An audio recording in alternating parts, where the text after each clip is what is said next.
La Banque africaine d'import-export intensifie ses efforts pour combler le déficit de financement du commerce en Afrique en renforçant les capacités des banques locales et en élargissant l'accès aux instruments de financement du commerce. De nombreuses transactions commerciales complexes impliquant des économies africaines sont encore structurées et pilotées par des banques internationales, ce qui limite la valeur ajoutée pour le continent. Afreximbank affirme que des formations ciblées, des séminaires techniques et des programmes de structuration des transactions sont essentiels pour former une nouvelle génération de banques africaines. L'éducation et le partage des connaissances sont essentiels pour renforcer notre système bancaire et nos institutions financières. L'idée est que parmi toutes les grandes transactions réalisées sur le continent, certaines sont structurées par de grandes institutions multilatérales africaines comme la nôtre, mais beaucoup sont encore pilotées par des banques internationales et distribuées entre d'autres pays africains. Nous devons voir se développer de plus en plus de banques africaines solides, capables de structurer et de distribuer ces transactions.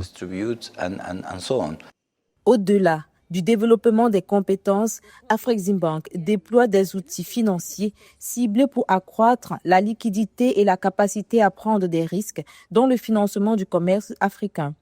Elle soutient actuellement environ 300 banques africaines et a mis en place des mécanismes de négociation de la dette commerciale à court terme. L'institution panafricaine s'est également engagée à doubler son financement du commerce intra-africain pour atteindre 40 milliards de dollars américains d'ici 2026. Des plateformes numériques telles que l'Africa Trade Gateway connectent les acheteurs et les vendeurs africains, vérifient les contreparties et privilégient les produits africains. Plus de 80 banques prennent déjà en charge les transactions sur cette plateforme. Le commerce repose sur les paiements et avec le lancement de PAPS, nous constatons aujourd'hui une croissance exponentielle. Plus de 150 banques font désormais partie de ce réseau de paiements transfrontaliers en monnaie locale. Les pays peuvent ainsi importer et exporter entre eux en utilisant leurs propres devises. Cela crée un avantage concurrentiel considérable permettant à des pays comme la Côte d'Ivoire de soumettre des offres pour vendre à d'autres pays dans leur propre monnaie, surpassant ainsi toute entité non africaine.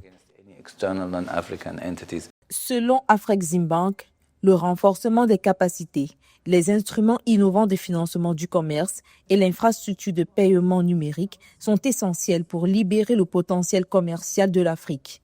En donnant aux banques locales les moyens de jouer un rôle central, l'institution vise à approfondir le commerce intra-africain, à soutenir l'industrialisation et à renforcer la résilience économique du continent.